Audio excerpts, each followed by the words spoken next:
.5 for English. 1, 2, 3. Check, check, check. if you can hear me, give me a thumbs up. 1, 2, 3, wherever you're sitting.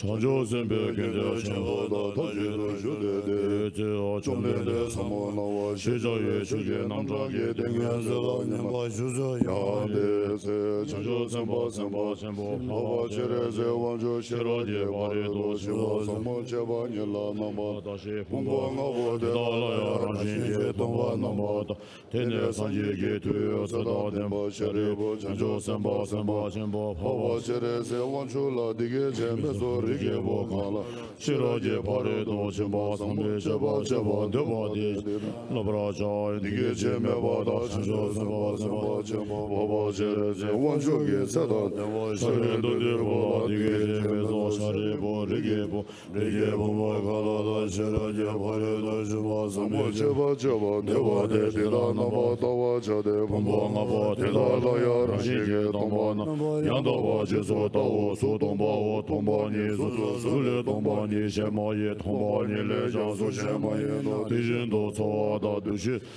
Da Na Pra Sheba Na Na Ba Shere Ba De Da Che Da Ye Tongpa Ni Di Tse Nye Me Ba Ma Je Ba Ma Ga Chema Me Ba Chema Da Chewa Me Ba Kawa Me Ba O Shere Ba De Da Ye Na Tongpa Ni La Zu Me Tso Me Du She Na Pra Sheba Me Me Na Wa Me Na Me Je Me Yi Me Zu Me Da Me Che Me Ra Me Re Ja Me Che Me Do Mege Kame Ba Iji Kame Iji Namra Chive Kamje Padoya Mare Ba Me Mare Ba Se Ba Me Kashi Sebe Padoya Tijin Do Dunga Oda Kunjo Oda Koba Da Lame Ishi Dawa Ye Khado Baya Me Do Shari Ba Deda Chanjo Zamba Na Tuba Me Be Shiro Shira Je Pare Do Shimba Da Dije Sala Deba Me De Taba Shinji Lo Le Shindo Dene Nyangele Debe Tar Shindo Tuzo Do Naba Sanje Tamje Ja Shira Je Pare Do Shimba Da Dene Yanda Ba Zobe Chanjo De Mahba Sawe Je Zo De Da Ye Na Shira Je Pare Do Shimbe Nga Ere Ba Shimbe Nga Lana Me Be Nga Miya Ba Da Nyambe Nga Dunga Tanje Le De Shira Shibe Minzu Be Na Demba Shiba Shadi Shira Je Pare Do Shimbe Nga Me Ba Diyata Gadi Gadi Para Gadi Para San Gadi Bodhi Shari Bo Chanjo Zemba Zemba Shimba Deda Shira Je Pare Do Shimba Samola Dine Chomde De Dinge Ze Dele Chende Chanjo Zemba Zemba Shimba Pava Shere Ze Wanchola Lezo Shejawa Chine Lekso Lezo Rije Bo Didi Je No Rige Bo Didi Chende Shira Shije Demba Shindo Shira Je Pare Do Shimba Samola Lava Chao Dine Chewa Namje Chizu Erang Chomden De Je Dige Je Ka Zene Tseda Demba Sharindo De Boda Chanjo Zemba Zemba Shimba Pava Shere Ze Wancho Da Tamje Da Wadi Da Da Pala Me Da Lama Chizu Ilo De Chomden De Je Zomba Longa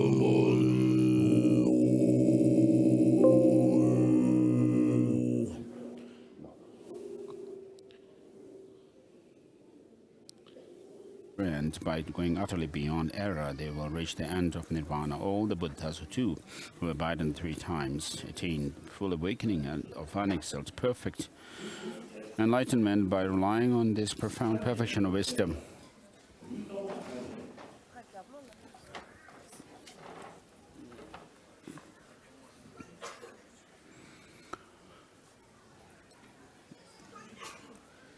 His Holiness asked to fill up the space in front so that people below the steps from Gyutu Monastery, the monks from Gyutu Monastery, could also move up.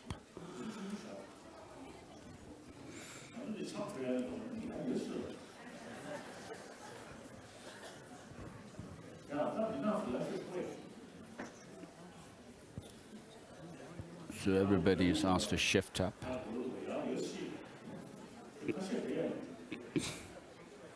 Some people could sit right next to His Holiness' throne.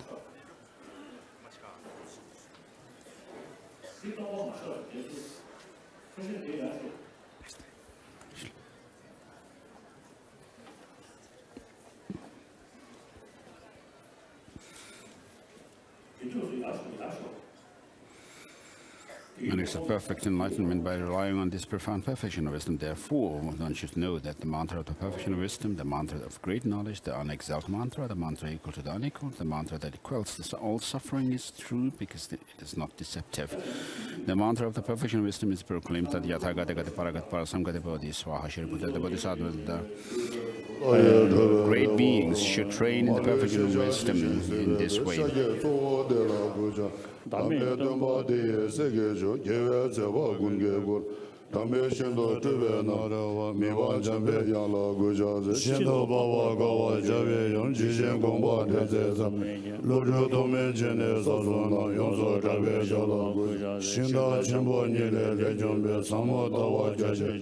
Mano yonzo zobe ne debe dambe zoze marbe zala Anje kevi chinye yonje ke jave nonzo jowa jave ze Ranshe dunye chune remboje Shinye dambe java sovande lome tule drube bodawa Nabe sheshe gombe chema Druwa niwa jebe gochongwa Yache goche sumla sovade Sanjo doje drogen boye ze Laban laye chizo chinye Nidun drowa drube chinye chong Nanga janzen shala sova Kanjin shinde soje Tsongkhapa ngada ribe wanjaja Longa tembe dabo keroje jawa yabse songla gube Tashira tenye wanjebe paden chera nyebadu Sora male jebe jawa jaya shije shalake Shamba chenpo drogun delake tuje chenpo jibak Yede chenpo shinye jajeba chanje juye jalak Dena sidi nyingbo mezene lamsa sanze sanje Jaye ganja gende Gende tuje shala sawa Damba nyingbo lungdo chuze Wanjo gende jazo Duga dago jigo dege Dege sena jazo Gele yede malen jombe Time lozan tembe kanzan Chuze jazen tembe bayen Pade lame jema sowa Sana renye sana da tembe Shema taje gende Nande kunje soje tanje Ngawa lozan jazo Nyure leje kunje ngagenwa Loza renje sanya jazo Lode zamben dola dege Beke kensan jazo Lode ziwa timi kilaja Sanze lewa chiza Lejen dira gaden shingade Bale yishin wambo Nidi zade gada genade Kanyi sola sibeto Shenze kuze zambo yuwa Lozan jambe jazo Jawa kunle labe tojeje Jezun lozan bade Chowe jugo lozan jenze Bade teme nyema Lozan teme jumnen digende Ngawan chujan nabe Sisi mubo male sese Nondo janje shala Ngala wanjo lozan nanjeje Jamba nyemo Dinzi kunjezo Kiri zirun jazo Chile labe shala sube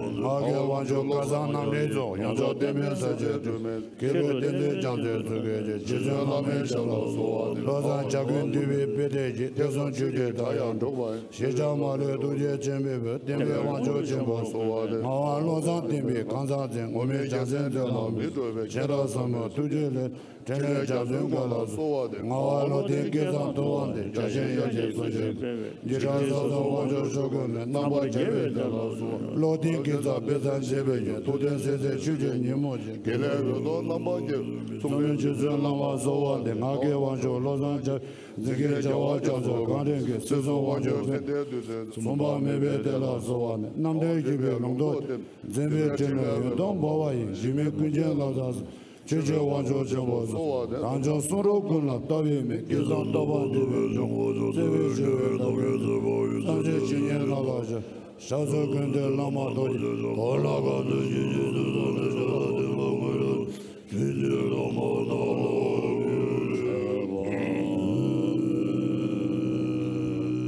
다잖아. 너 잠시 전에 신차 장세. For the tea first, otherwise the tea will get cold. The qualities of the Buddhas are inconceivable, the qualities of the Dharma inconceivable, the noble Sangha, the community, spiritual community,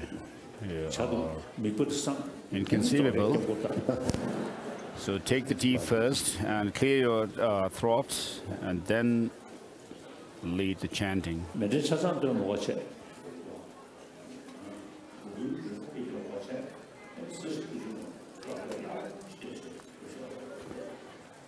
So His Holiness is telling the chant master to say the one verse mandala, cosmic representation of the cosmic cosmos, the one verse prayer in his multiphonic voice.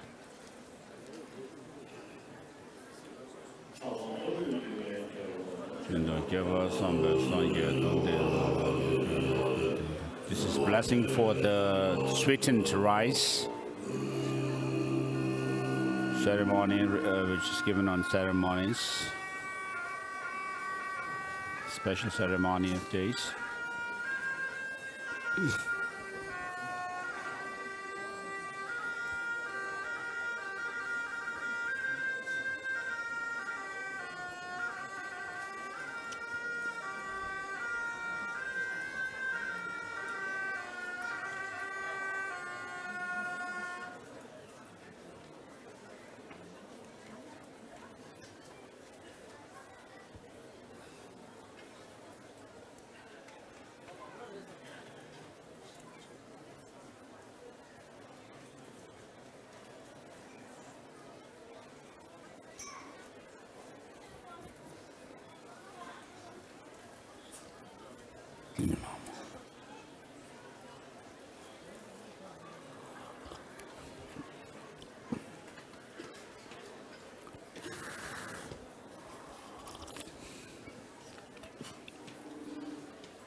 So while you enjoy the tea and the rice, the chant master should lead the prayer.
Sanje Shadang, Sanje Chonam La, Chanju Bato, Tani Gips, Dagi Jeshe Gibe, Sanam Ye, Dola Venture, Sanje Droverish, Sanje Shadang, Sanje Chonam La, Chanju Bato, Tani Gips, Dagi Jesu Gibe, Sanam Ye, Dola Venture, Sanje Droverish, Sanje Shadang, Sanje Chonam La, Chanju Bato.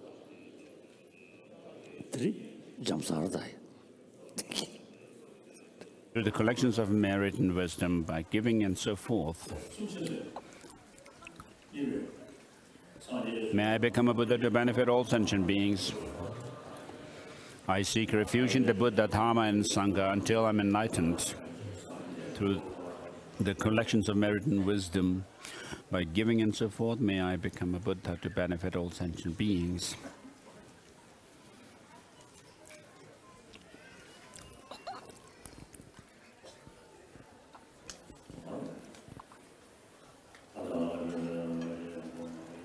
This is calling on all the gods, non-gods, demigods, and so forth to come forth and listen to the teaching.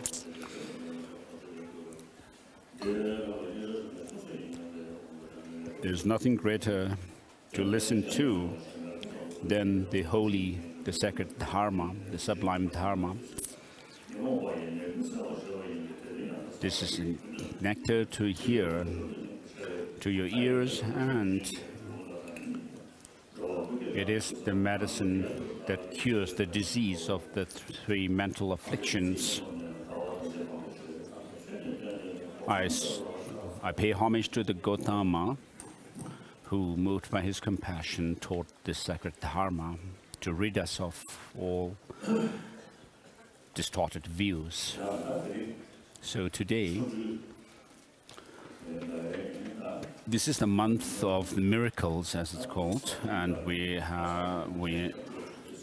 so for about 600 years, the Mönlam, or prayer festival, has been held in Lhasa. So this is to commemorate the kindness of the Guru, the Guru Shakyamuni, Buddha Shakyamuni. In his time, there were non-Buddhist practitioners with whom he had debates or discussions. And this month, and so to commemorate that, we hold the Mönlam festival every year this month. So the verses that I recited, so what it says is, it's summoning the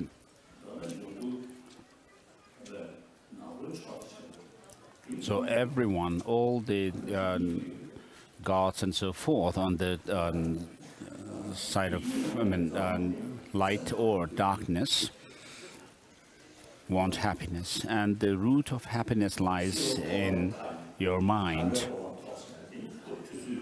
So reaching nirvana or liberation takes time, but on a daily basis, through your own way of thinking, you should be able to achieve peace of mind. So whether you are a believer or not, it is about using your mind.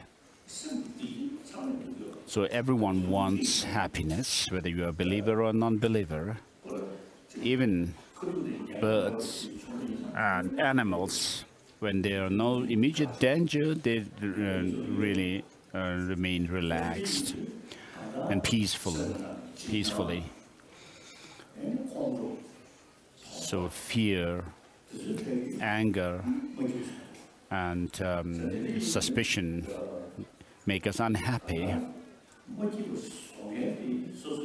So these are because of the unhappiness that we experience is because of our unruly mind. So these the factors which cause us unhappiness are termed as afflictive emotions, mental afflictions. So in the Indian tradition, for over thousands of years, the emphasis is not given on the sensorial experiences of our visual perception, auditory perception, and so forth, which are directed towards external objects, but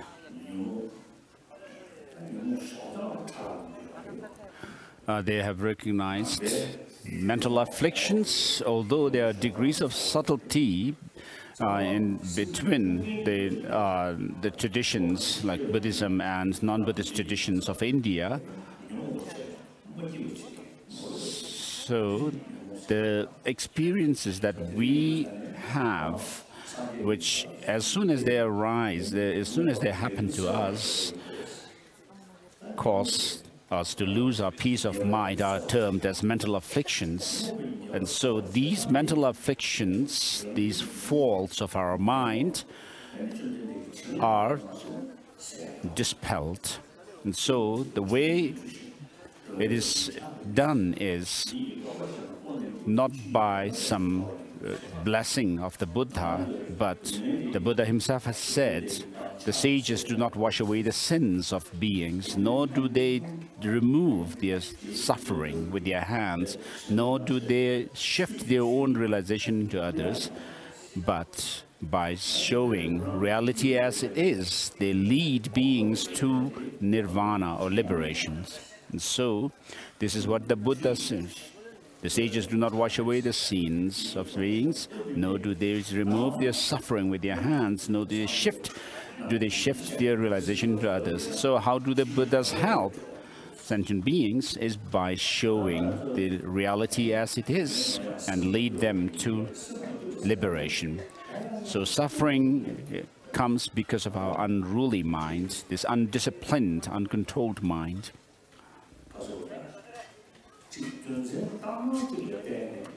So because of some incorrect reason, and also because of our narrow-mindedness, we perceive things to have as if they have some kind of independent existence, and we get attached to things that look beautiful, and the greater your attachment to them, then the greater your unhappiness when certain opposition to those things that you consider as attractive comes about, and therefore anger and hatred arise in us. So it's not only the talk of religion, but, and I know American scientists like Aaron Beck, who is now around 97. When I first met him, he was 84. And then a few years ago, I purposely went to see him. So he's not talking about religion as such, but he is someone who has treated people with psychiatric problem due to anger and so forth, mainly. And so by helping people to calm themselves down through his advice and counseling, so we could call him like a medical doctor.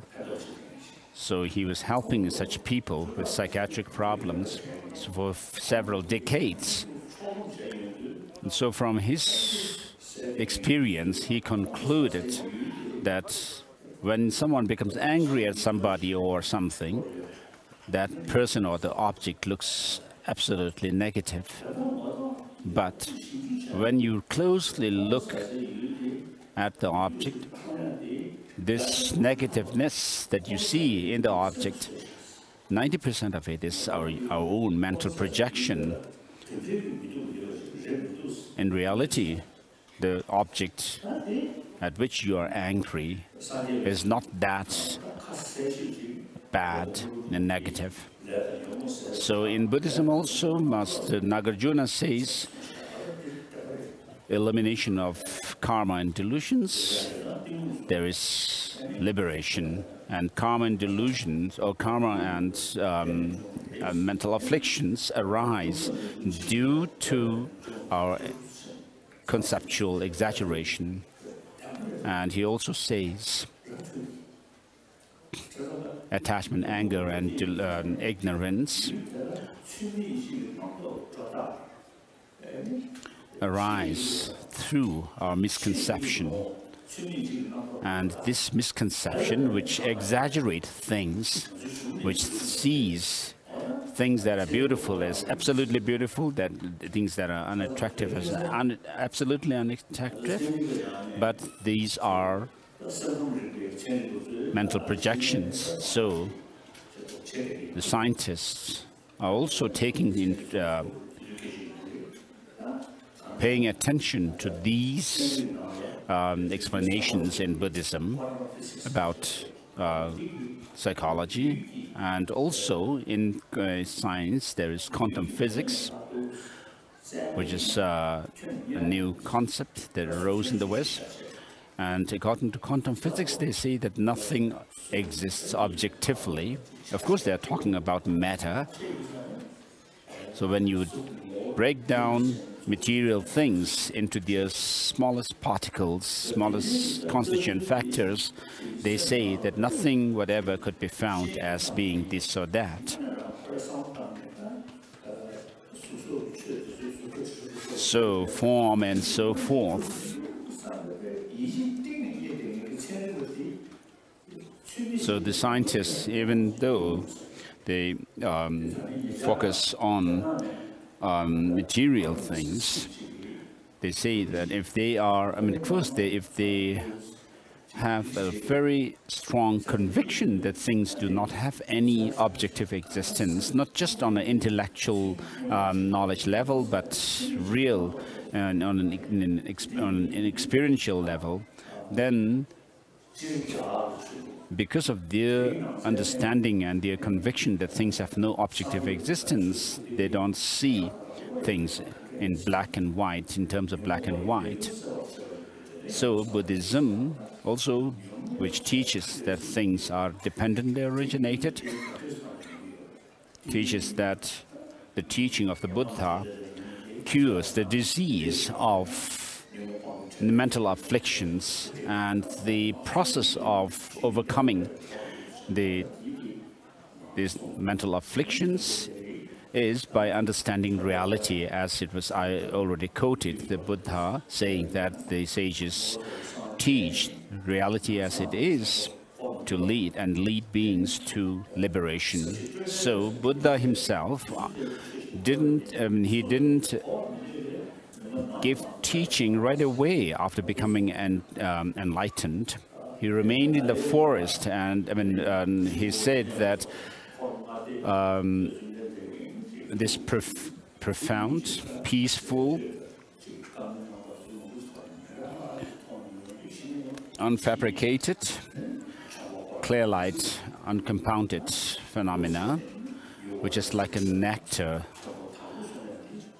If I were to teach it to anyone, nobody will understand me. Therefore, I shall remain silent in the forest. And then later, when the time was ripe for people to receive, for beings to receive his teachings, he gave the teaching on the Four Noble Truths, teaching the Four Noble Truths in repeating it 3 times regarding the nature of the Four Noble Truths, and then the function of the Four Noble Truths, and then the result of the teaching of the Four Noble Truths. So, of course, what we see when we look around us is that things have some kind of an independent existence, but this is a misconception, and therefore any misconception or distorted view will always have an opposite wisdom or understanding that can dispel it. So what we are talking about here is perceiving and conceiving things to have some kind of a true independent existence, and we actually fall for that kind of existence. Things appear to us as if they have some independent existence. I'm sorry. independent existence, and just as they appear that way, we also cling on to them as having some independent existence, and that is countered in the teaching of the Buddha by using logic and reasoning to make transformation of our mind. That's the way Indian religious traditions, philosophical traditions, and particularly Buddhism deals with the negative these mental afflictions. So we don't only pray to the Buddha to overcome these mental afflictions, but follow his teaching, the path that he has shown to us. And the result of that is to overcome and eliminate all mental afflictions. So in the world, there's an endless conflict and problems that are man-made. And some of the scientists even say today that basic human nature is compassionate. So if that is the case, that we are compassionate, compassion is our basic nature, right from the beginning, right from our birth, we have love towards our mother, as the mother also, our mother also has love for us. So without this, the child would not survive. Right after birth, if our mother had not given us love, and we would not have survived. And if we, as children of our mothers, have not shown love towards her, we would not also, we won't be able to live our life. So though the basic human nature is compassionate, as the scientists say, how much killing is going on is caused by human beings. While we are peaceful here, in other parts of the world there are thousands of people being killed, and then children dying of starvation. So these are made by human beings ourselves.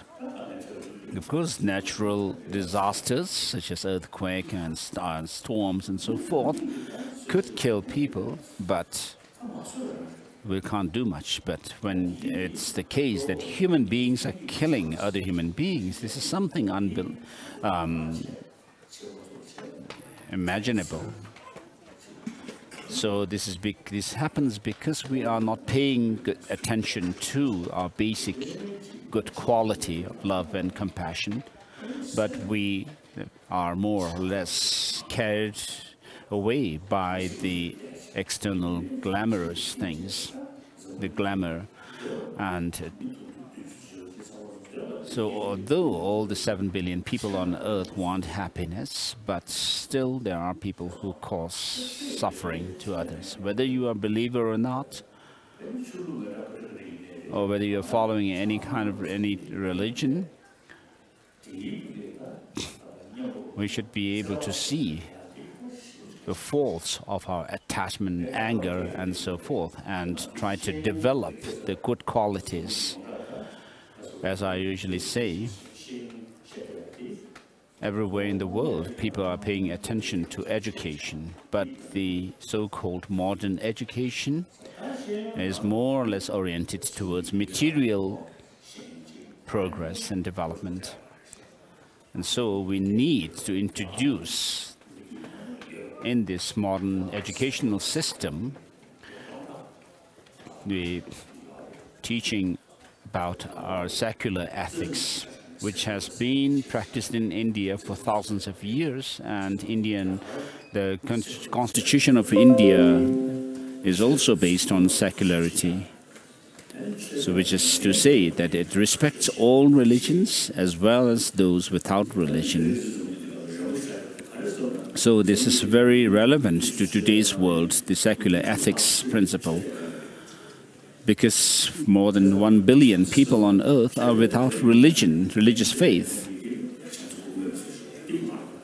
So it's not the case that those practicing religion or following religion need love and not the others, non-believers.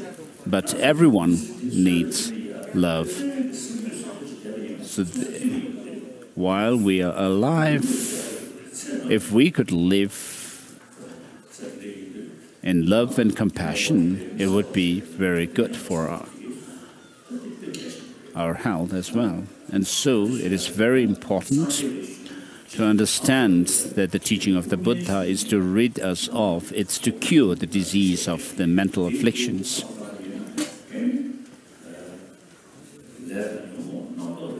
So as I quoted earlier, the karma and the delusions, ending them leads to liberation, and karma and delusions are rooted, they arise through conceptual exaggeration, and this in turn arise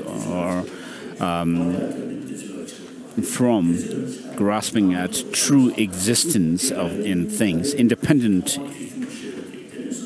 existence in things, and this should be ended or eliminated through the meditation on emptiness. And it doesn't happen right away, of course. We should hear the teaching on emptiness, contemplate on it, and then apply your understanding and conviction in emptiness, in meditation, to gain deeper insight and real experience so that you are able to eliminate it, this true existence in things and the conception. So with regard to this quotation, the final line says, and this is ended by emptiness. So in the Sanskrit version, this final line could either be interpreted in terms of the path or the cessation.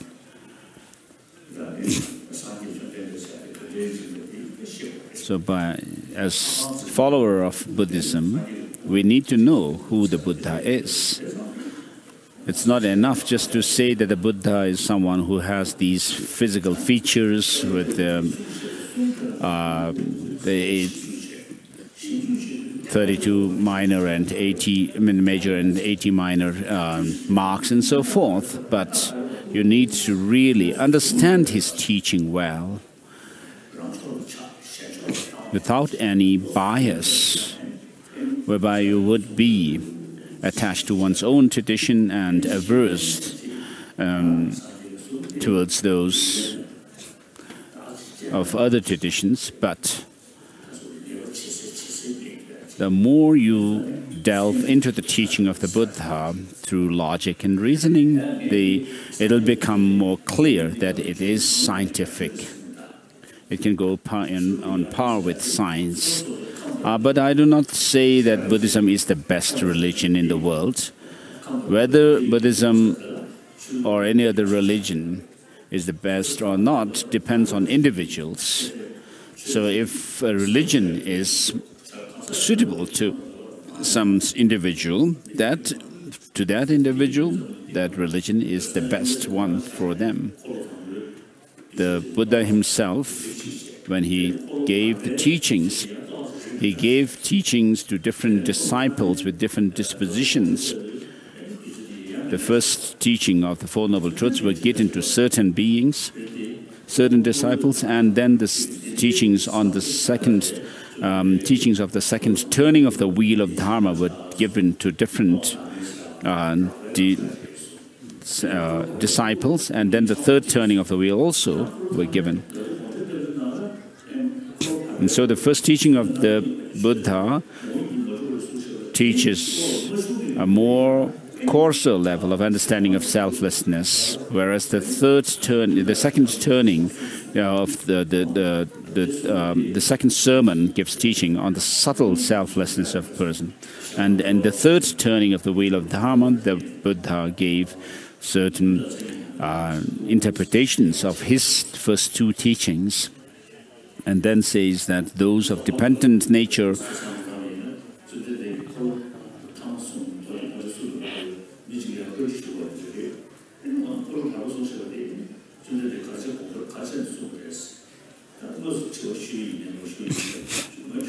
So in the third turning of the wheel of Dharma, one aspect of it is the Sandinimochana Sutra, where the Buddha was asked, why did he teach differently in the first and second sermons?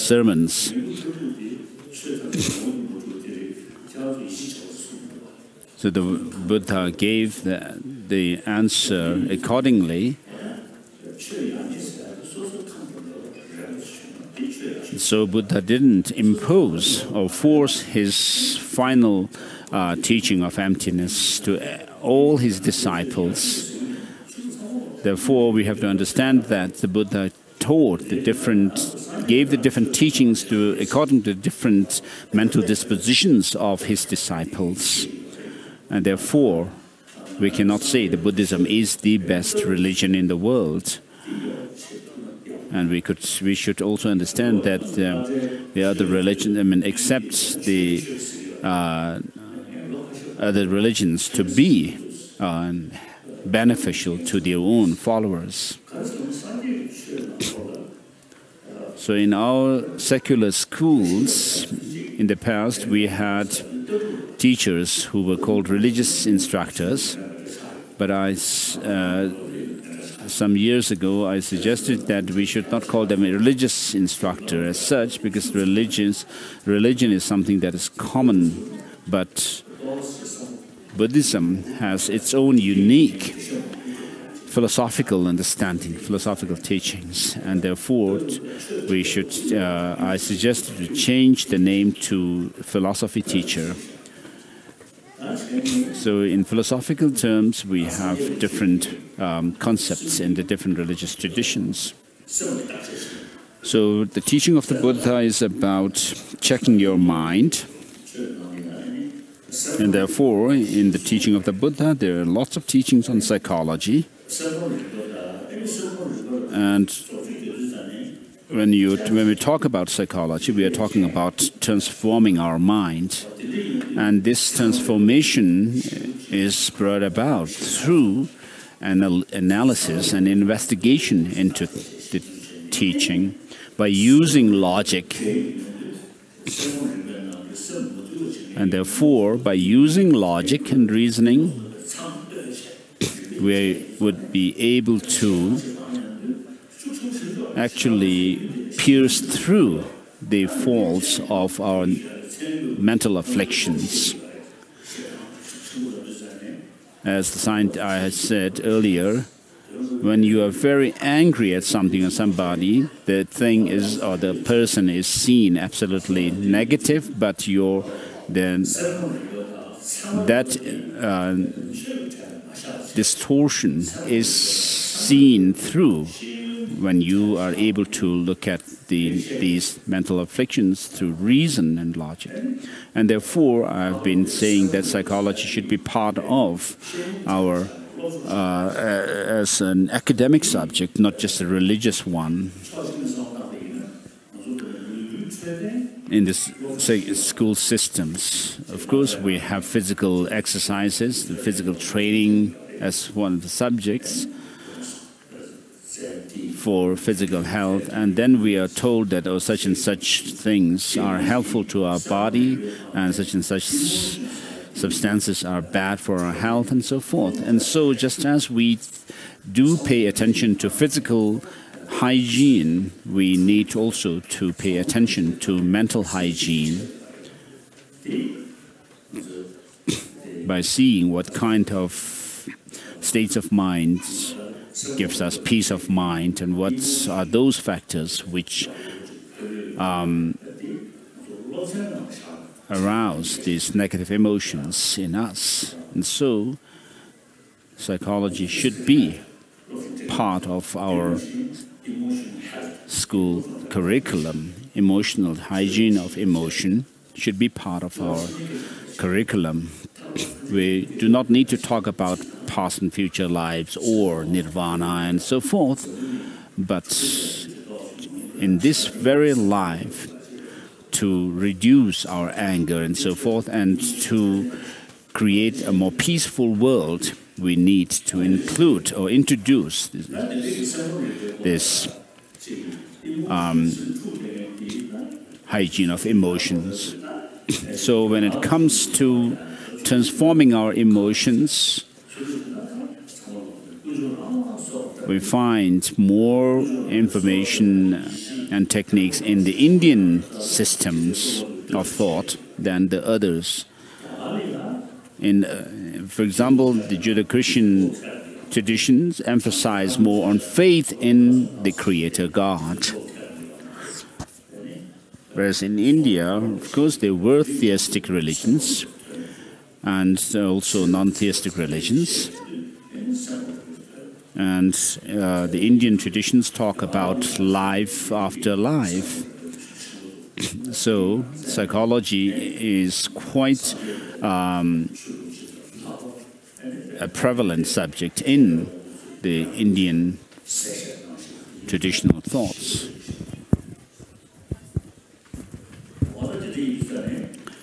And so these traditional Indian thoughts explain the workings of our emotions, mind. So to commemorate the Buddha and think of, remember his kindness, and also to be able to see the Buddha as a totally reliable being, we have this tradition of reading the Jataka tales. And it was written by Aryashura, who became a disciple of Aryadeva, one of the disciples of Arya Nagarjuna.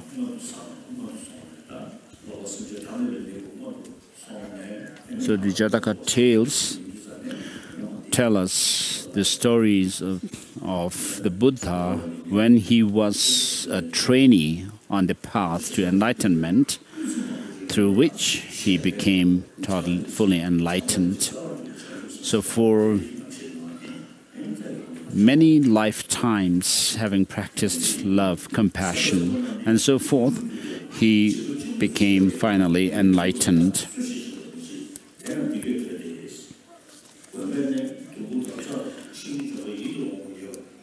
So if even in lives as beasts, the great-minded have been known to practice charity, who then, being human, should not be charitable? In the middle of the forest was a clearing once frequented by ascetics. There the earth was carpeted with soft green grass, and so forth. So this is talking about the practitioners of ascetics practicing meditation.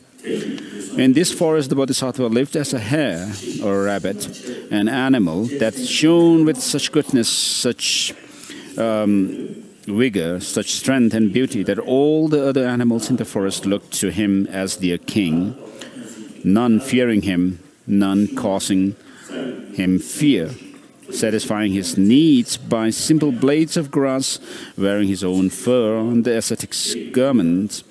He glowed like a great being.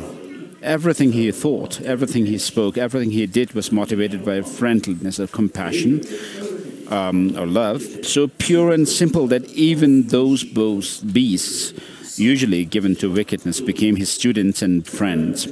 Among his devoted following, 3 in particular were attracted by the love and respect with which his eminent qualities inspired, and they grew to be his constant companions, an otter, a jackal, and a monkey. These 3 loved the hare as if he were their kin, their mutual bond of respect binding them together in joy. They spent all their days with him, soon forgetting their lower natures, and compassion for all living beings, creatures, flowed from their hearts. Greed no longer tempted them. They forgot how to steal, and their lives began to conform closely to the Dharma. Their minds became disciplined, clear, and strong. How remarkable to hear of a human being who chooses the path of virtue from the 2 ways of action which accords with pleasure but goes against virtue, or action which is in harmony with virtue but not with pleasure. Imagine how astonishing it was to hear the 4 beasts who had made such a choice.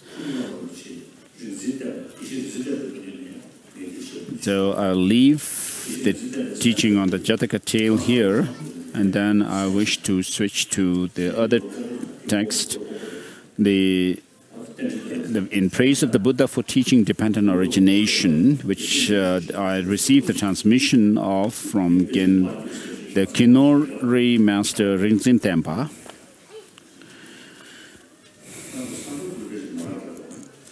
So I've asked to print the book.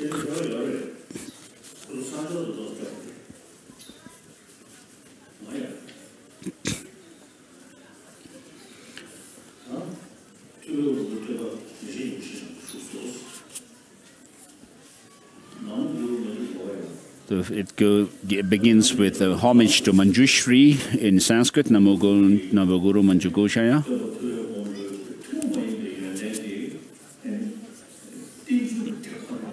So in Mula Madhyamaka Karika by Nagarjuna, Nagarjuna praises the Buddha from the unique quality of teaching dependent origination of things. So many of his hymns were written from this point of view. In one of the texts, he says, I pay homage to the sage, the great sage, who taught dependent origination. And in Mula Madhyamaka Karika, the Buddha says, I pay homage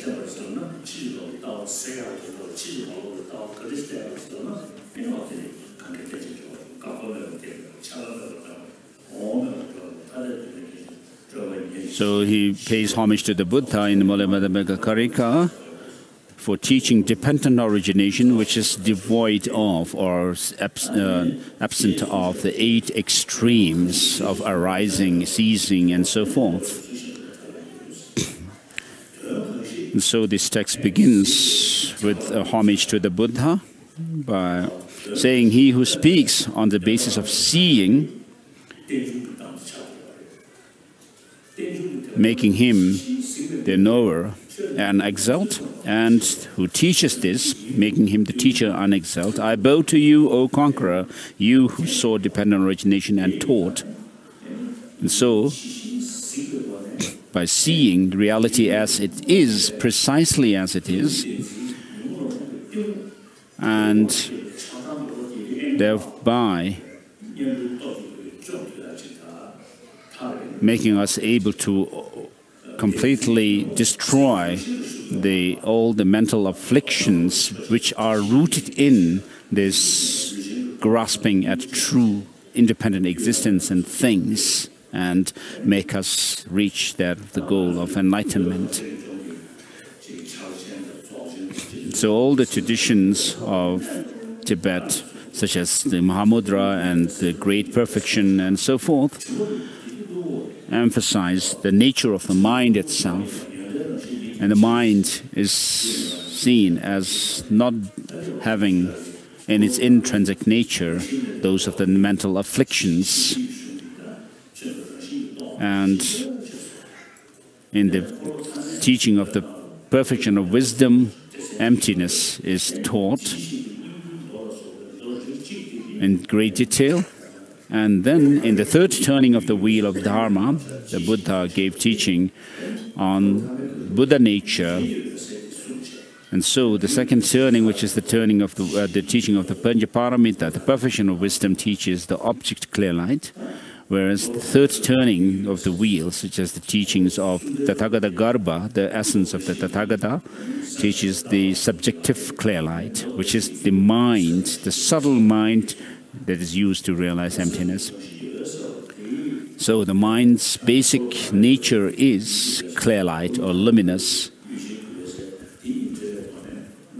And so by combining these two, the subject and object clear lights, then you do the practices that are taught in Tantra as well. And so all the Tibetan Buddhist traditions lead us to realize this nature of mind, the basic nature of mind.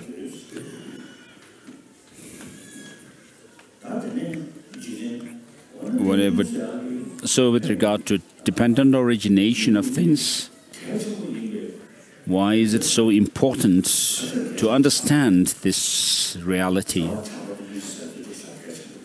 Of course, we would say that our attachment and the love and compassion also are very important, because hatred, attachment, desirous attachment, and so forth disturb our own peace of mind, and they also disturb others. And therefore, in the Shantideva's Bodhisattva Charyavatara, it says,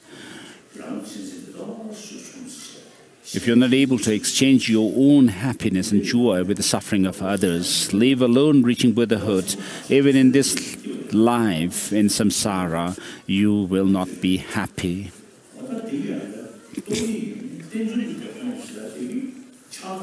So, understanding of the dependent origination of things helps us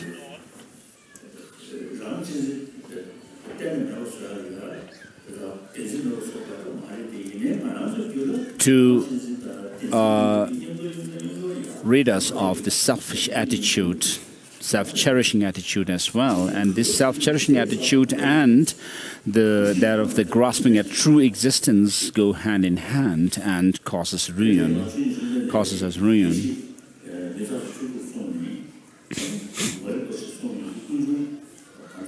And in the teaching on the 12 links of dependent origination, the first link is that of ignorance.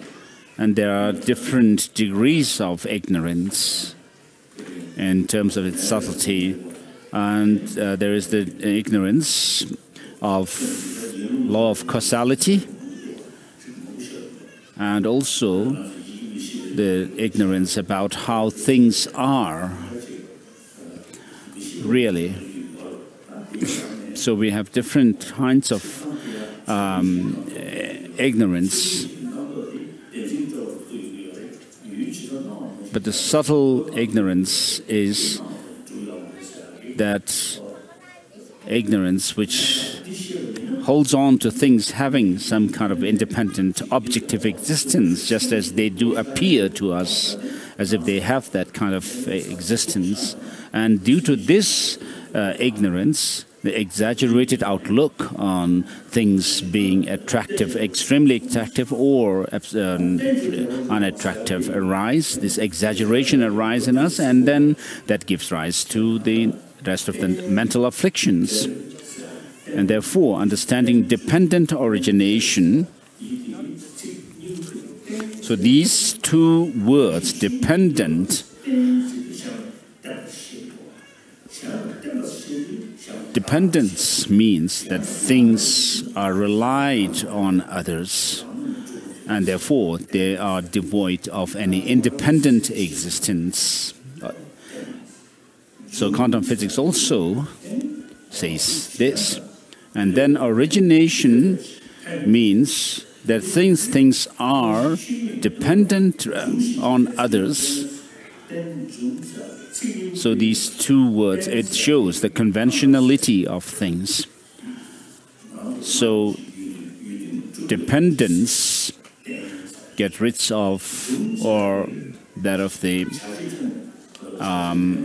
eternalism, and origination shows that of it rids us of the nihilism, and therefore the very word dependent origination is very powerful in eliminating the two extreme views of eternalism and nihilism.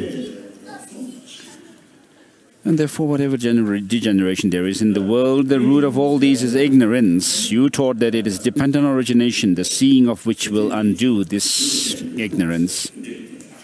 So with regards to understanding of dependent origination, there is the law of causality, understanding of law of causality, which is shared by all Buddhist traditions.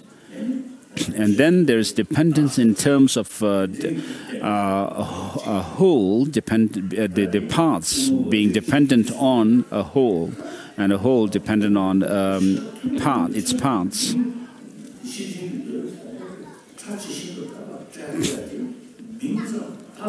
But the final understanding of dependent origination as interpreted by or understood by Master Nagarjuna is that is to say that things are merely designated. Although things do appear to have some kind of objective existence, but they do not have that way of existence. And therefore, by default, what we can conclude is that things do exist because they affect us, and either positively or negatively, and therefore the only thing we can say is that things exist by way of designation. So in the teaching of the Buddha, there are teachings on love, compassion, tolerance, and so forth, morality and so forth, and also other religious traditions do teach this. But the fact that things are merely designated, that things are only dependent or originated, is taught in the teaching of the Buddha. So how can an intelligent person not comprehend that this path of dependent origination is the essential point of your teaching? So why are things dependently designated? Whatsoever depends on conditions, that is devoid of intrinsic existence. What excellent instruction can there be more amazing than this proclamation? The Buddha himself has said that what arises through conditions has no birth. It has no nature of birth as such.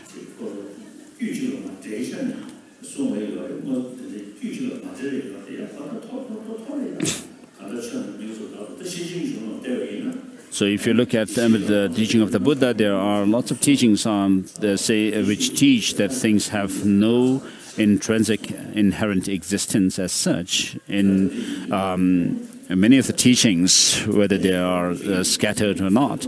And if you look at the perfection of wisdom teachings, you will find that after having gone through a certain topic and taught that things have no intrinsic existence, the Buddha says, although things do not have any independent intrinsic existence, they do exist by way of label and designation. And in this verse that I was quoting, it says that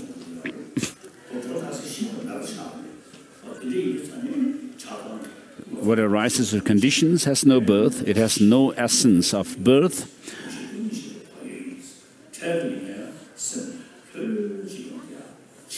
And what is dependent is said to be empty of any intrinsic existence, and understanding emptiness leads one to heedfulness.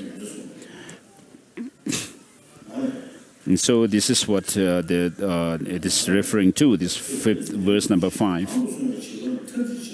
By grasping at it, the childish strengthen bondage to extreme views. For the wise, this very fact is the doorway to cut free from the net of elaborations. Since this teaching is not seen elsewhere, you alone are the teacher.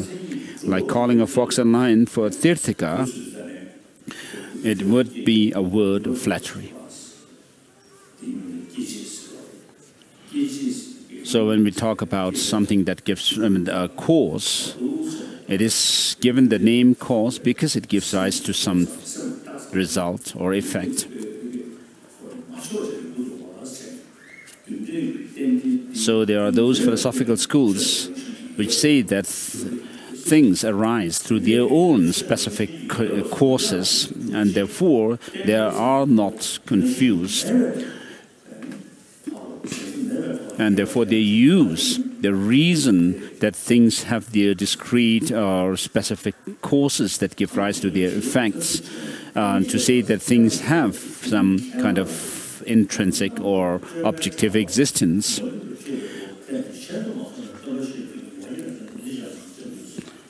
Wondrous teacher, wondrous refuge, wondrous speaker, wondrous refuge.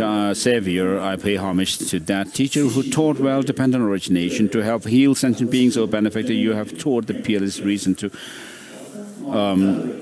ascertain emptiness.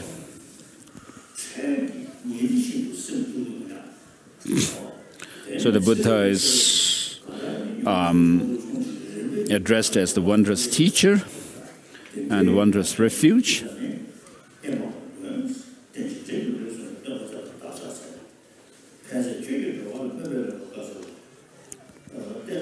The appearance reason to ascertain emptiness, the heart of the teaching.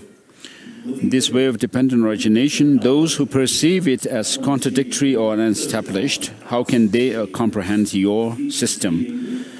And so the contradictory is the reference to those of the non-Buddhist traditions.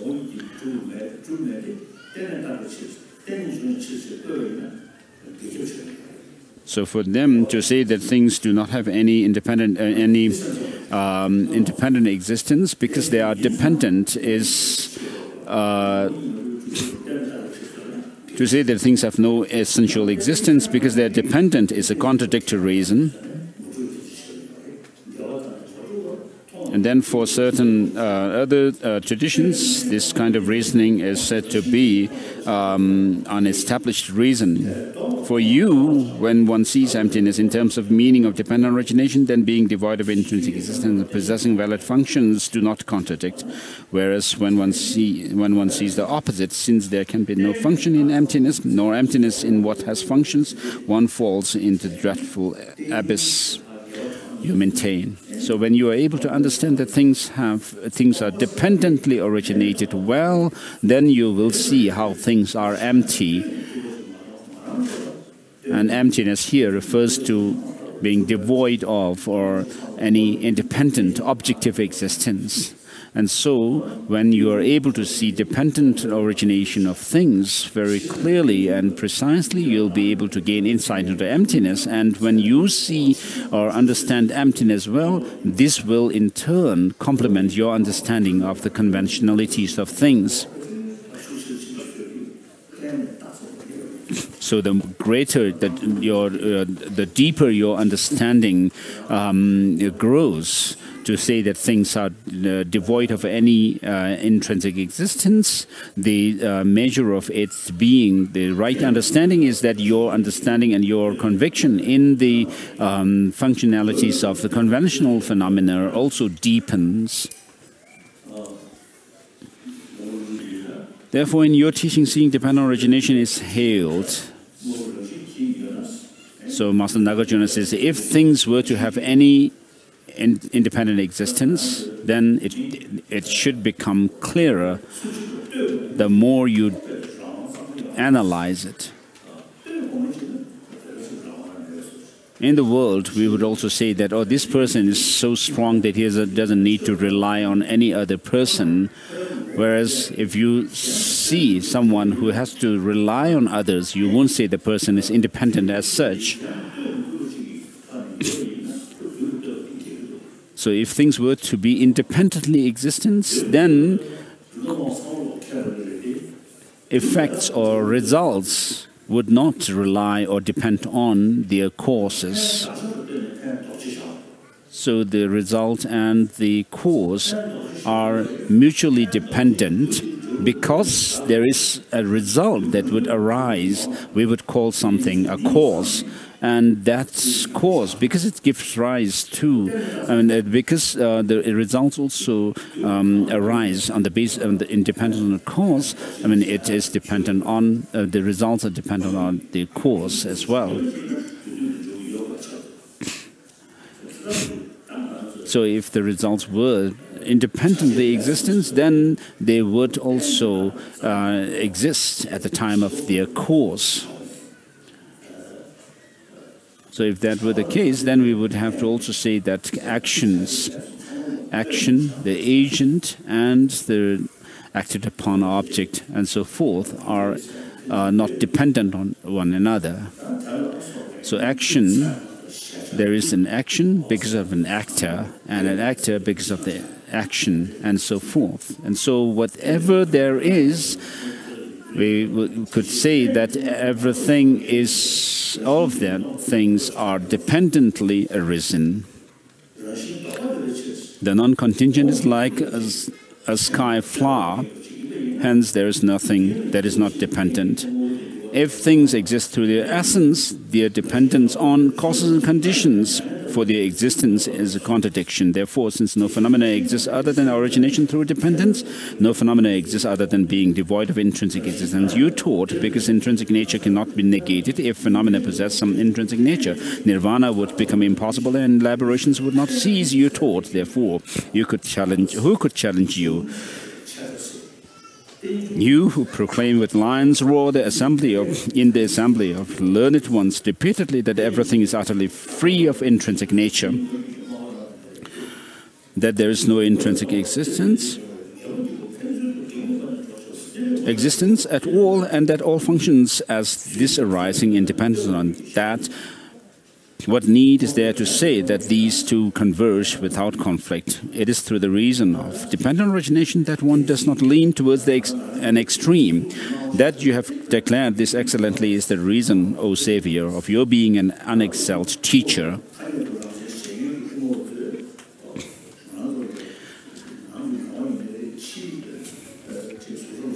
So even within the Madhyamaka system of thought, there are those philosophers who say that things do exist the way they appear to us, which means that things appear to us as having some objective existence, self-defined phenomena. And if this were not the case, if this does not exist, then we cannot say that things can exist. And this is the difficult point in Madhyamaka philosophy. Master Nagarjuna says that, Master Tsongkhapa says that to say that things are devoid of any intrinsic existence, yet they exist by way of designation, is the difficult point in Madhyamaka philosophy. And Master Tsongkhapa says that those who have, he calls friends, you, my friends, who have learned the Madhyamaka treatises, for you may find it difficult to say that although things are devoid of any independent existence, yet they do exist by way of designation. You may find it difficult to say this, but then you should direct your mind towards that.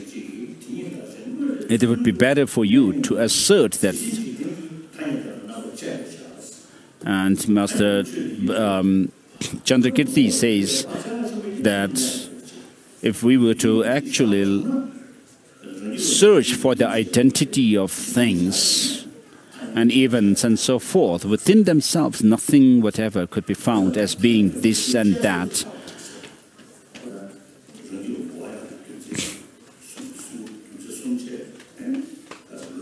So if you actually assert, like the Savatantrika Madhyamakas do, that things have some objective existence, then the final analysis into the nature, the final nature of things would not be tenable. So if something exists, it could either exist by way of its own nature, or that they should exist by way of designation, and therefore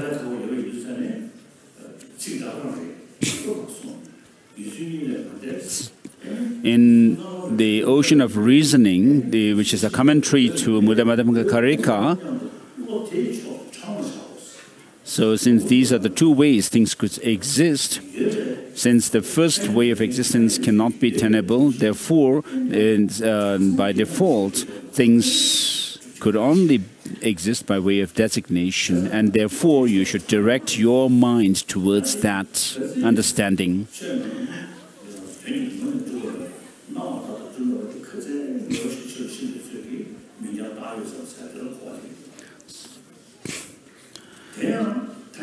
So the more you understand that things do not exist the way they appear to you, the deeper your understanding would be that things are by way of designation.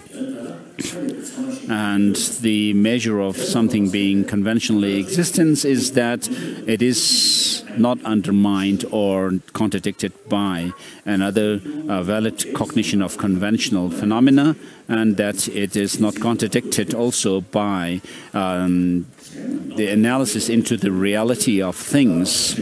the ultimate reality of things, and analysis of the ultimate reality, and that it is known to some conventional, valid cognition of the conventional things.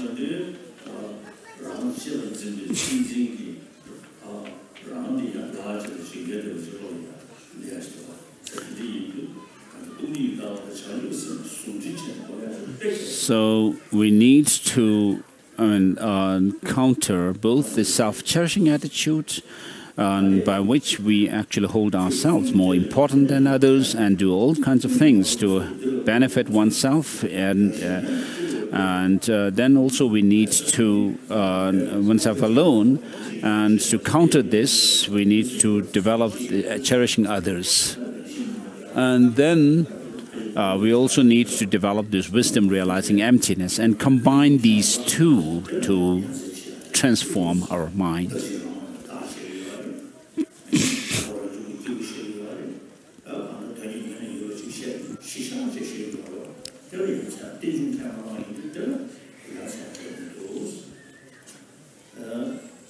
So those traditions which do not assert dependent origination of things,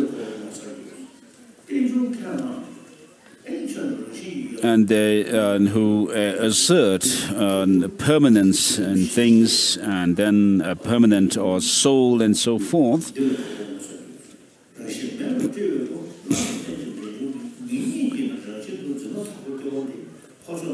being enslaved by ignorance,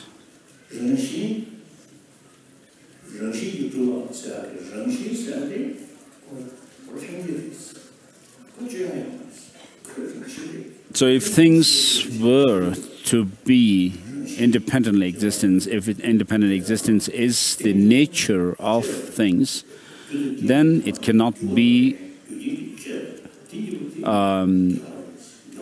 there cannot be change happening in things. Whereas when we say things are dependently originated, things cannot be said to have any kind of independent or existence.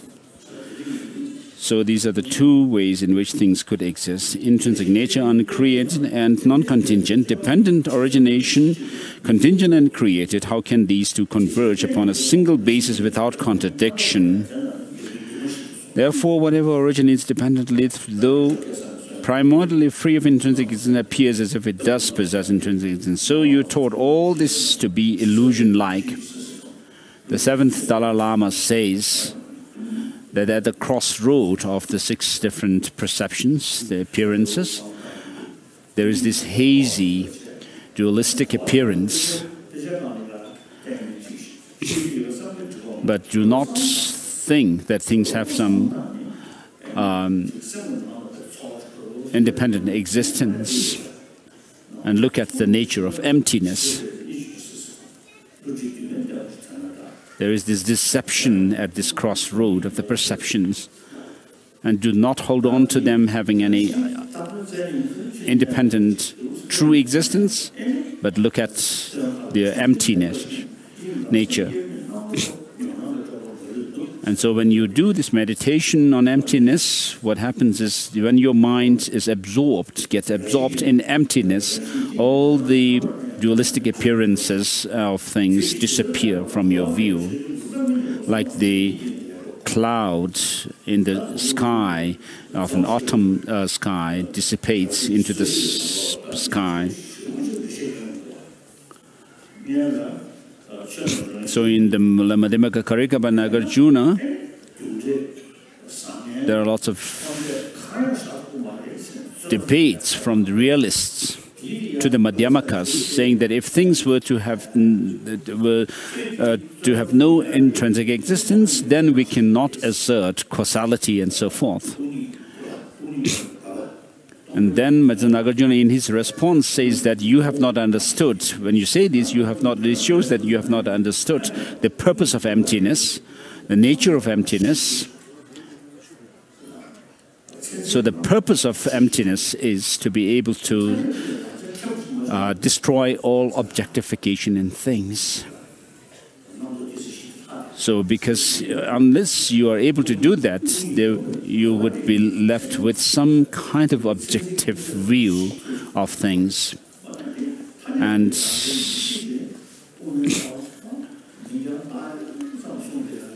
so the Madhyamaka tradition or system which do not assert any objective existence whatever, even in conventional terms. So this could be seen as the ultimate understanding of how things are, following Nagarjuna and then his interpreters, Master Chandrakirti and so forth. Through this very fact, I understand well the statement that to what you have taught, those opponents who challenge you cannot find faults that are caught with reason.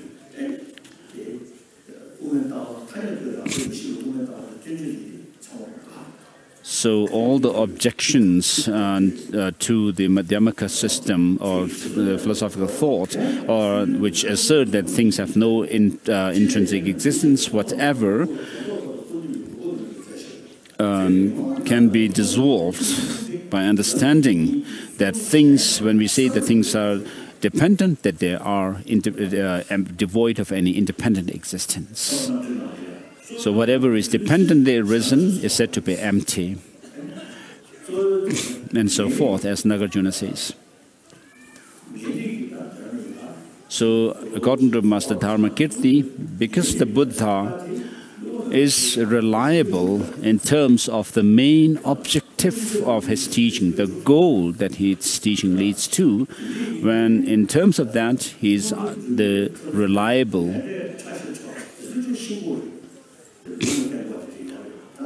Of course, there are certain aspects of the teaching, like the very subtle teaching of the law of causality, which are said to be an extremely hidden phenomena.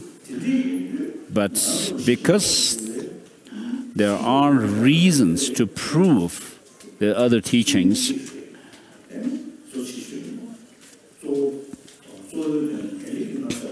with regard to the main objective of the teaching, such as the higher rebirth, that of the liberation, enlightenment, when the Buddha, if the Buddha can be taken as reliable with regard to the teaching of on liberation, then it could be taken as reliable in other terms, such as those of the teaching on causality, which leads to, based on which we can create the causes for higher rebirth and so forth.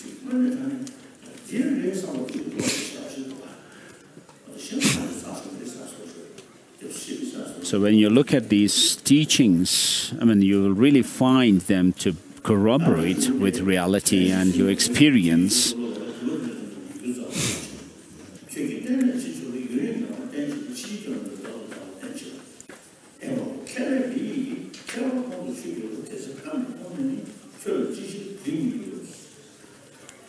When these wise comprehend the difference between these two, why would they not at that point revere you from the depths of their being? Verse number 33 and then 34, let alone your numerous teachings, even in the meaning of small part, those who find ascertainment in a cursory way, this brings supreme bliss to them as well. Alas, my mind was defeated by ignorance, though I have sought refuge for a long time in such an embodiment of excellence, I possess not a fraction of his qualities.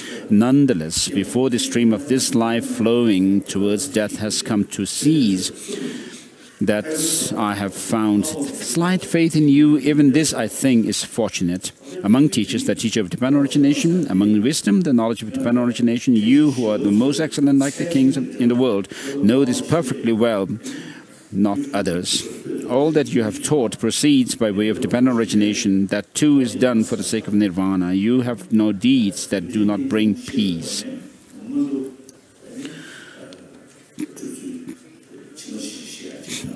So on the basis of understanding the law of causality, Master Kamalashila says that one could create the causes for higher rebirth, and by understanding that things are dependently originated, one could create the causes for liberation. And so,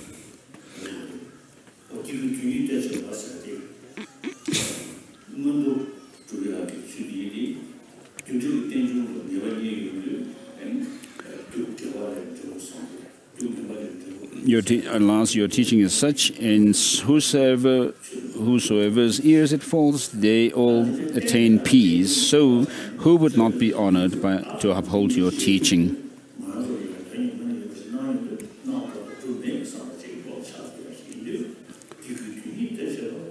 So it overcomes all opposing challenges. It's free from the contradictions between earlier and later paths. It grants fulfilling of beings two aims. So the two aims are attaining higher rebirth and that of nirvana or liberation, as explained. For this system, my joy increases ever more.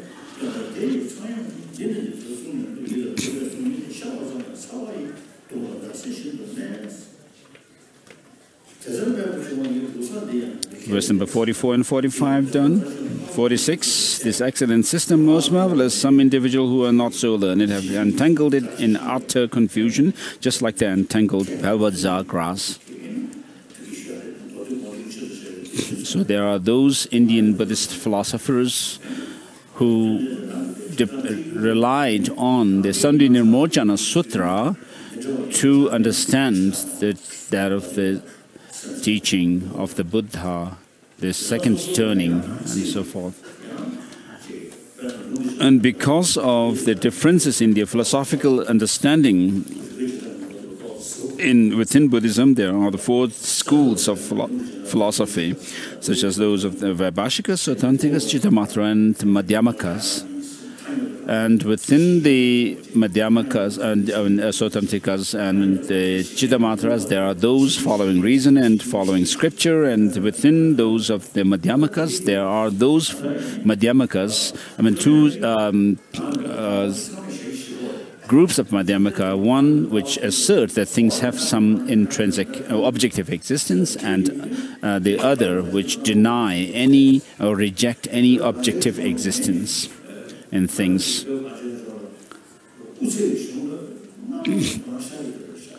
So the study of logic was prevalent in India, and then since an ancient time, Tibetans have also taken great interest in logic and epistemology as well as Madhyamaka. So combining these two has been prevalent in India, in Tibet, sorry. And so as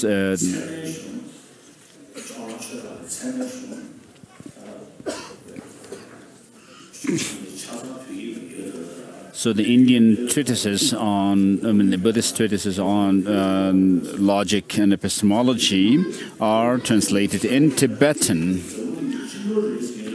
So it is not in these do not exist any other Buddhist countries as well. So I say that the Tibetan, the Buddhist tradition that we Tibetans have is the treasure of the world. So this gives us pride as well, due to the thanks to our past translators. So of course, Tibetan language was not so sophisticated in the beginning, as the translation of Buddhist texts and the scriptures from India was carried out in Tibet. Tibetan language also became enriched.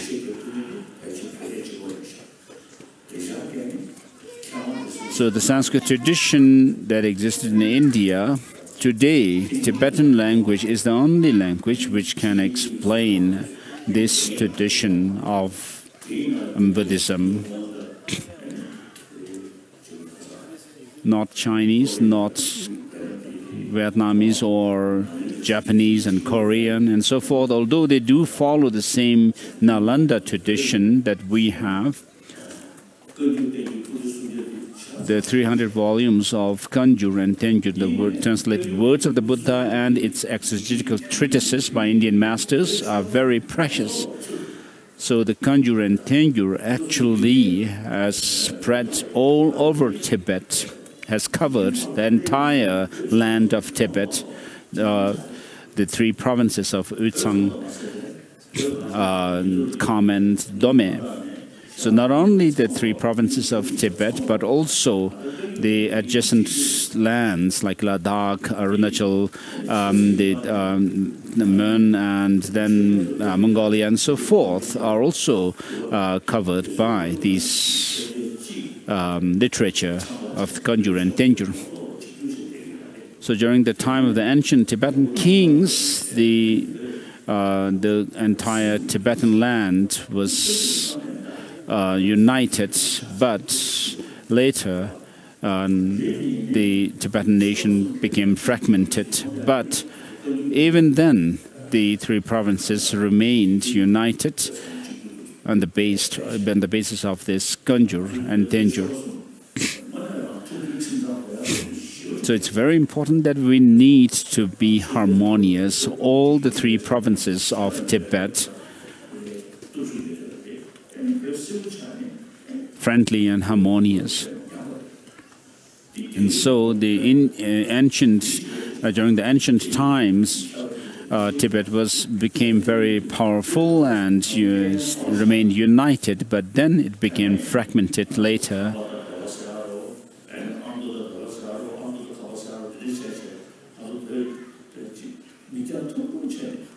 So later, we became quite short-sighted, calling ourselves Amdoas or Özanga and so forth, Kamba and Amdo and so forth, dividing ourselves.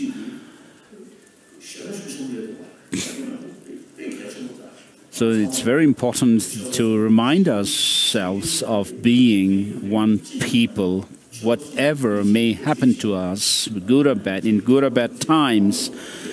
It's very important for us to stay united.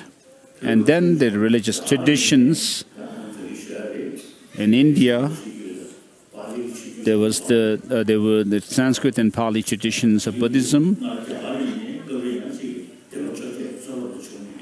Of course, in the past and ancient times, there were disputes among the 18 different subsects of Vaibhashikas and so forth. And then in Tibet, we have these different traditions, the Nyingma, the old translation school, and then the new translation school, which comprise Gadam and Sakya, Jonang and Geluk and so forth, Kagyu and so forth. So we have, in a way, of course, used attachments to cause division among ourselves, calling ourselves Kagyu or Sakya and so forth. So it's very important for us to be united, to be harmonious amongst religious traditions, to be respectful and have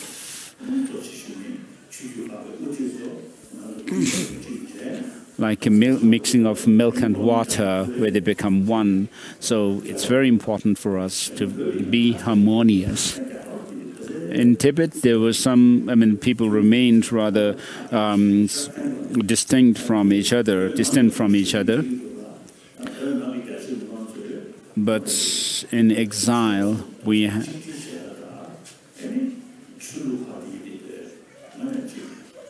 need to be harmonious among the peoples of the 3 provinces of Tibet and also the different religious traditions outside Tibet as well as inside. This is very important to keep in mind. Of course, there are different interpretations, different ways of explaining the things. This shows the originality or the wisdom of the different masters, but we should still live in harmony.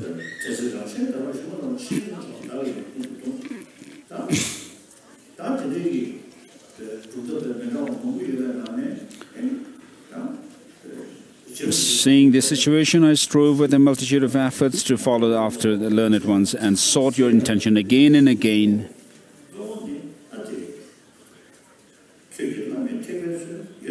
At such a time as I studied numerous works of our own Middle Way and other schools, my mind became tormented ever more constantly by a network of doubts than nightly.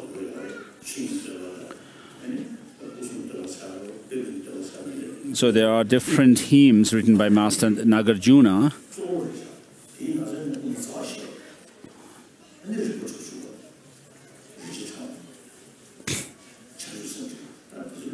But his what are known as the collections of reasoning by Nagarjuna, including which comprise those of Mula Madhyamaka Karika, Ratnavali or Precious Garland, and then 60 stanzas of reasoning and so forth, are very important texts that we should study. The Night Lily Grove, Nagarjuna's treatises. Nagarjuna, whom you prophesied, who would unravel your unexalted vehicle as it is, shunning extremes of existence and non-existence, illuminated by the garland of white light of Chandra, referring to Chandra Kirti,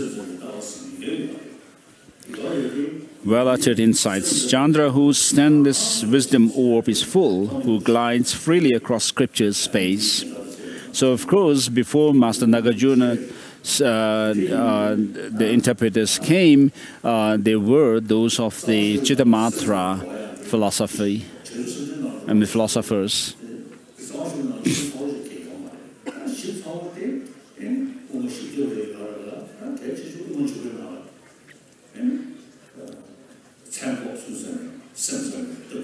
So Chittamatra philosophy is refuted in the 400 verses by Naradeva, and also that of the Madhyamaka Avatara by Chandrakirti,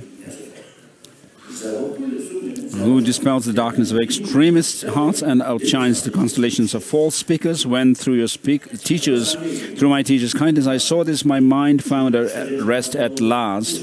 Of all your deeds, your speech is supreme.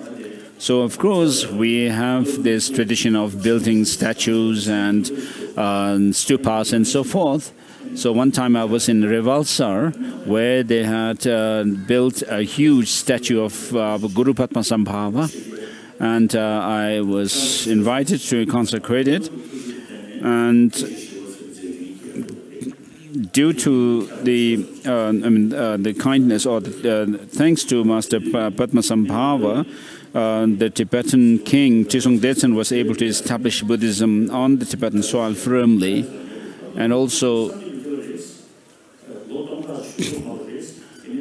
so of course, Master Padmasambhava is someone who is very kind to us. But I said in Revalsar at that time that this statue may remain for 1,000 years, but it'll never speak to us.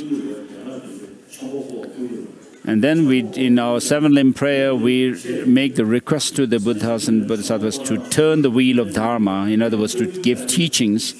And if we have the vision of them, the Buddha, for example, and request him to give us teaching, he may say that I have already given these teachings which are contained in the 100 volumes of Kanjur, and you never study them. So, and also Master Nagarjuna would say that he has written these Mula Madhyamaka Karika and other texts, and you have not studied them. So if you study these texts, you will be able to see the magnificence of the Tibetan language as well. And we could also unite as people of the three provinces through this language.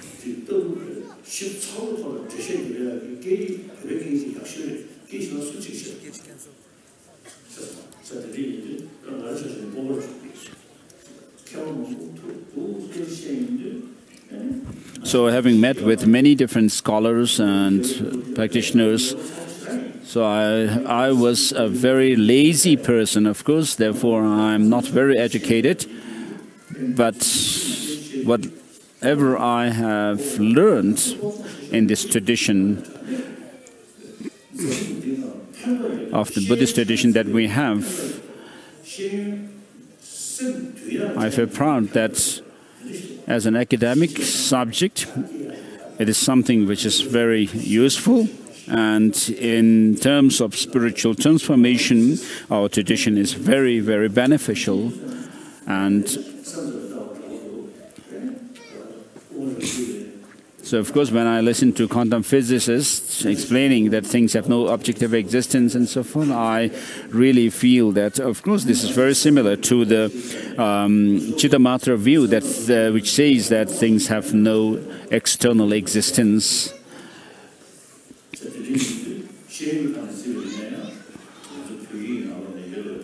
Other than that, of course, quantum physics is not used for transforming our mind as such, and so there's not much. Nothing much amazing in it as such. But our tradition. In our tradition, we use these understandings of things having no external or no objective existence and independent existence to transform our mind.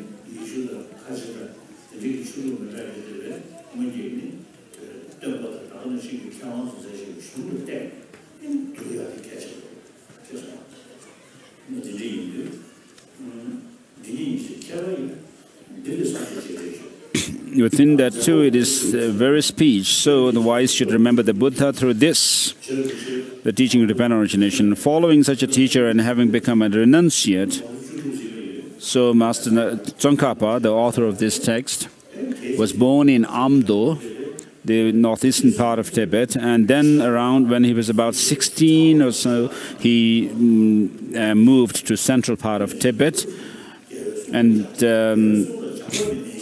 having studied the conqueror's words, not too poorly, he said, which means that he didn't just leave what he has studied to intellectual, superficial knowledge, but actually practiced them.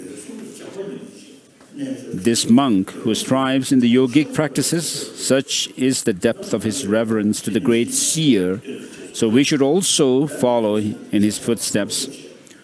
So we should study the teaching of the Buddha, and whatever we have learned, we need to integrate that into our own mind and then become experienced. Otherwise, lacking any study and knowledge.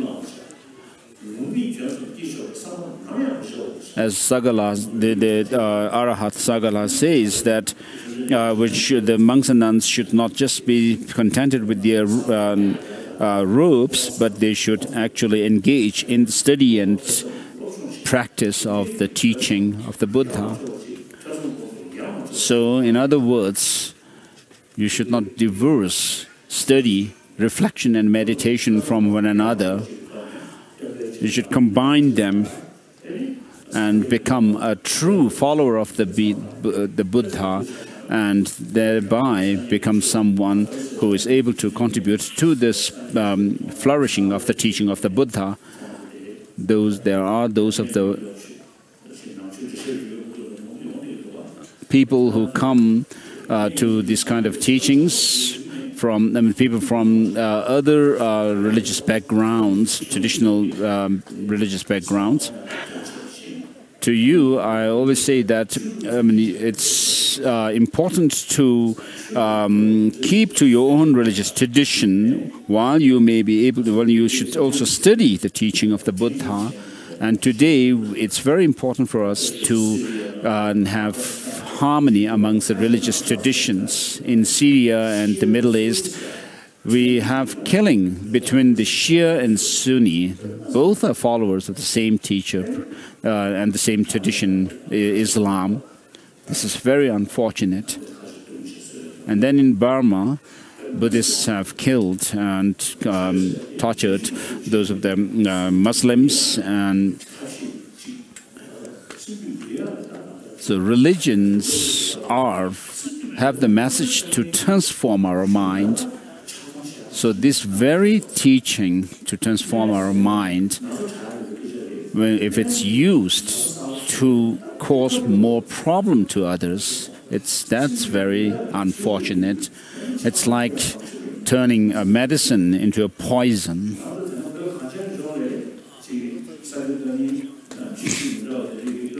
In Tibet also, there were some conflicts amongst the religious traditions, which are the Sakya, Geluk, and so forth.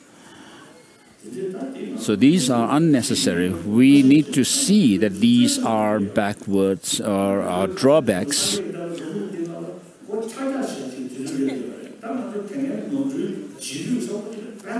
So we should not go back to the old times and live a backward life, but we are at such a time that we should feel proud of the teaching of the Buddha that we have, and therefore we need to hold our head high.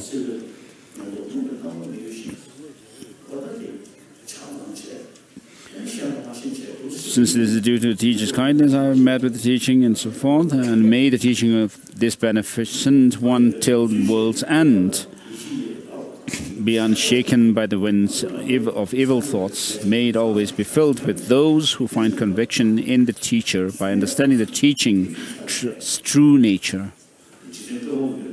So we should be able to study the teaching of the Buddha and then see the other traditions, what kind of logical contradictions they have.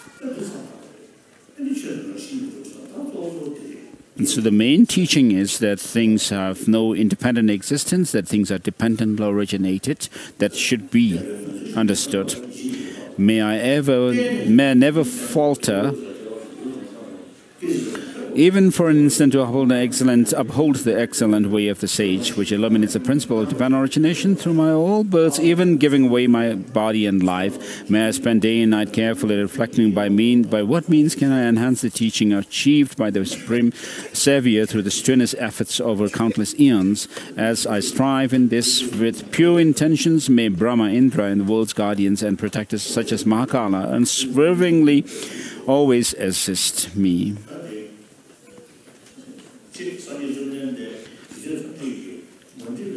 This hymn, entitled The Essence of the Well-Uttered Insights, praising the unexalted teacher, the great friend to the entire world, even to the unfamiliar, for teaching the profound Tibetan origination, was composed by the well-read monk Lobsang Dragpa Pel. It was written at the heavenly retreat of Lading on the towering mountain of Odegungel, otherwise known as Gaden Number Geva Ling. The scribe was Namka Pel. So it's 10:30 now.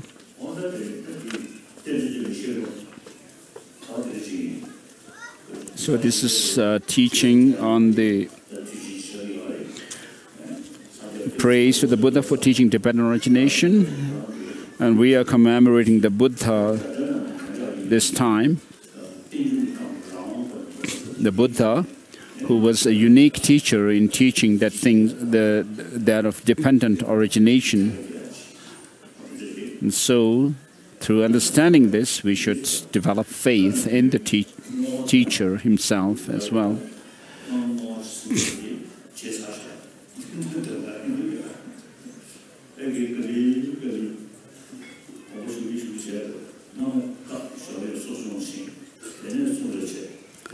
So, of course, in the past, I was able to attend the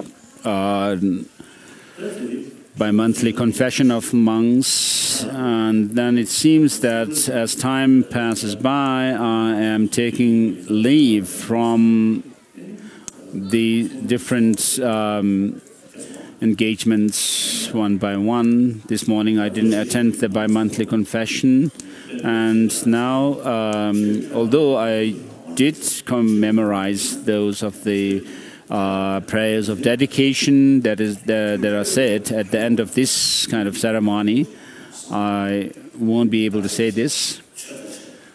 So we need to study the teaching of the Buddha and then reflect on the teaching, use reason, and then find faith in the teaching of the Buddha based on reason. Then it will be good to follow the teaching in this way.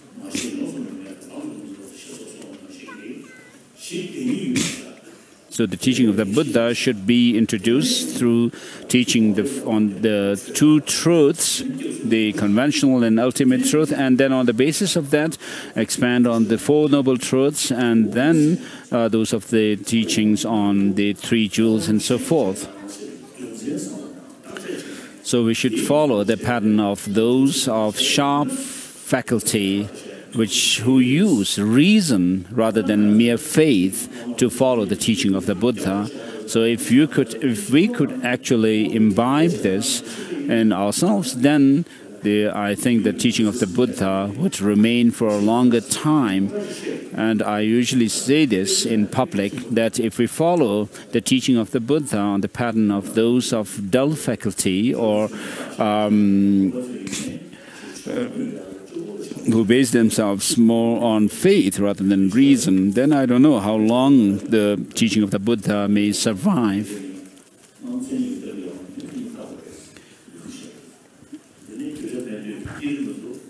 So in the past, the monasteries like the Namgyal Monastery, and then the tantric colleges, the upper and lower tantric colleges, you do in Gyume, and also the nunneries didn't have the study of philosophy. But since I urged them to study philosophy as part of their curriculum in the monasteries and nunneries, they have done that, and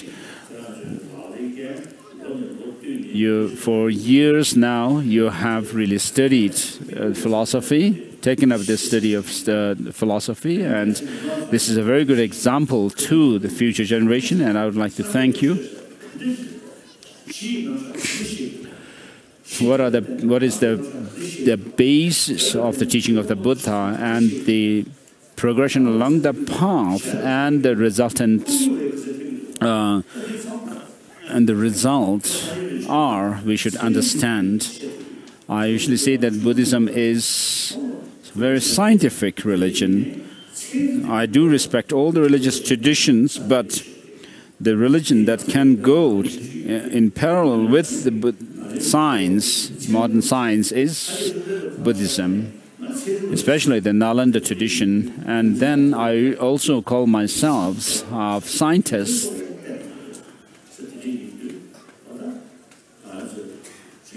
So we do not just follow the teaching on faith alone, but use reason. So if we could follow this pattern, or the teaching of the Buddha in the fashion of those of sharp faculty, it would be good. So keep these in mind, and thank you.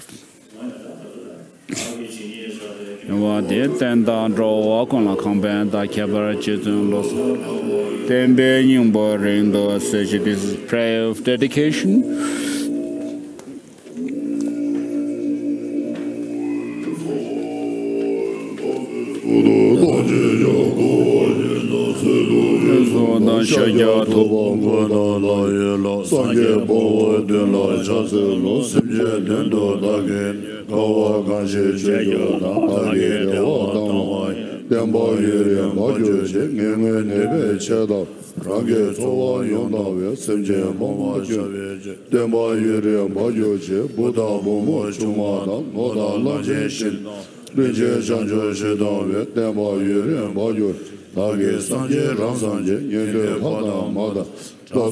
So this prayer says, through the hardships I've endured,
lo so trabe shala so wa de me